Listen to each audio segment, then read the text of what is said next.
babies are learning, we trust that they will learn to walk and talk. We trust that that will happen. We're not measuring going, what, they're not walking and they're 12 months old. So it's about learning to trust that continues.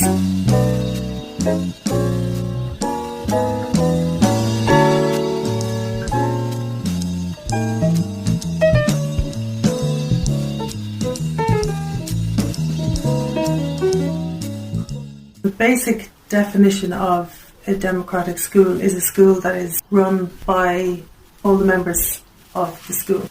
Each student that comes here has different needs and different ways of meeting those needs. And the children decide how to spend their time, what to do each day.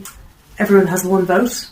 One voice equals one vote, whether you're 5 or 15 or 55. These kind of schools have been around for the Sudbury schools for 50 years, Summerhill 100 years. Like it's been around a long time.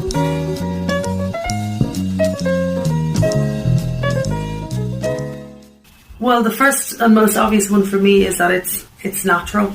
It's the way the world is, and segregating children by age is incredibly unnatural and creates all kinds of strange behaviours that we now think of as normal. So having the mixed ages means the peer learning can happen, like going both ways, the younger teaching the older, older teaching younger, but also it allows children to be where they are at. Having younger ones keeps the older ones a bit more sort of softer, and for the younger ones, having the older ones to look up to is really lovely. It's really lovely when a younger student needs something and a teenager steps in, barely even needs to be asked.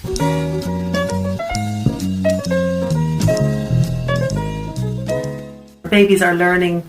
We trust that they will learn to walk and talk. We trust that that will happen. We're not measuring going, what, they're not walking and they're 12 months old. So it's about learning to trust that continues and to not need a Friday spelling test and an end of term exam in order to see how are they progressing. Thinking of it in terms of measuring learning, we're so used to doing that in every aspect of our lives. It's really hard to take away that framework. People get nervous and they don't trust. And the way children learn is so different and so diverse. The learning that happens is sometimes unquantifiable until you look back. And then you see, wow, okay, I thought they were doing this, but actually they were learning something else completely. You might not think of it as learning, but there's actually a lot happening. But then the clubs is when things get a bit more organised. There's a specific interest among a few students and they decide to make a regular thing of it.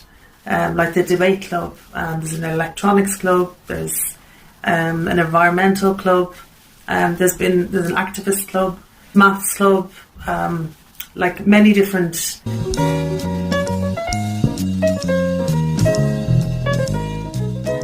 It's so different for each one. You have the child who will one day go, I want to learn how to read. They suddenly see the gap in how it's preventing them from moving forward with something. So they will sit down and methodically learn how to read or ask someone to teach them. And then you have lots of other children who just suddenly can read and they're like, I don't know, I just can read. The evidence seems to be that the later they learn to read, the more likely they are to go into academic studies, I suppose, because they've been allowed to grow a love for it instead of it being forced on them.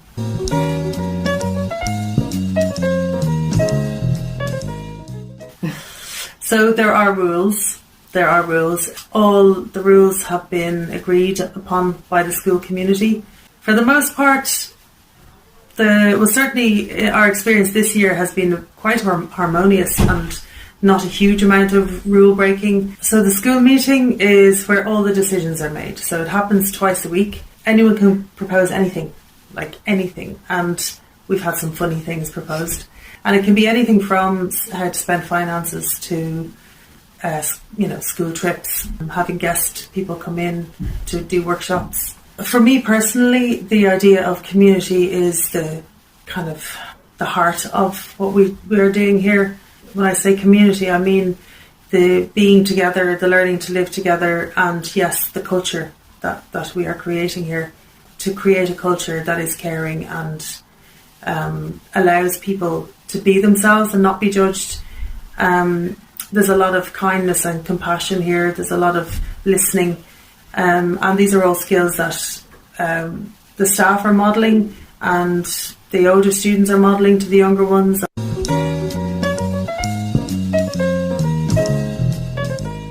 So when students go from self-directed learning environments out into the world, again, we haven't had any students graduate from here yet, but what I have seen in the 3 years we've been here running the school is the young adults in our community. I've seen them transform into the most incredible,